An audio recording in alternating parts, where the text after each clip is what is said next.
এত কষ্ট করে গরমের ভিতরে মানুষ বাঁচছে না, তার ভিতরে আসলাম আপনাদের মাঝখানে ভুল ভাল নিউজ নিয়ে 365।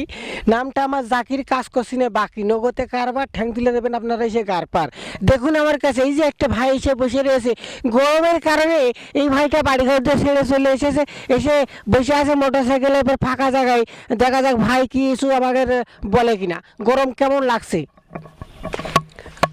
আসসালামু আলাইকুম ভাই। ওয়ালাইকুম আসসালাম।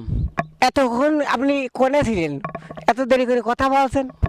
গ্যালাক্সি গ্রহ থেকে ঘুরে এসে দেখি যে গরমের খুবই বাজে অবস্থা, এই বসে আছি এখানে। বলেন।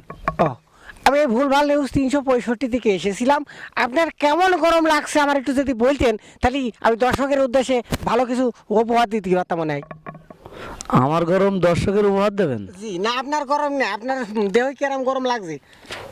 কারণ আপনার এই যে পোলট্রি মুরগির মতো শরীর হয়ে গেছে তো, আপনার তো নিয়মিত ধরেন যে প্রতিদিন কিছু না হোক গা ঠান্ডা পানি দিয়ে মোছা উচিত।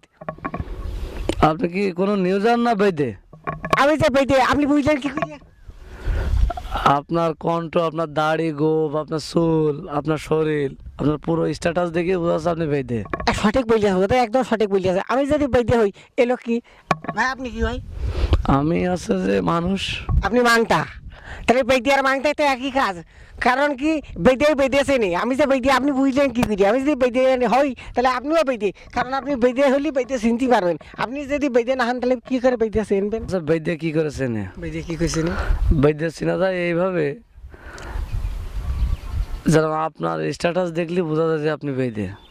আমি যে বেঁধে আপনার মুখ ভরে কখনো কি আমি দিয়েছি বেঁধে? এই কারণে আপনি কি বুঝতে পারছেন না বেঁধে?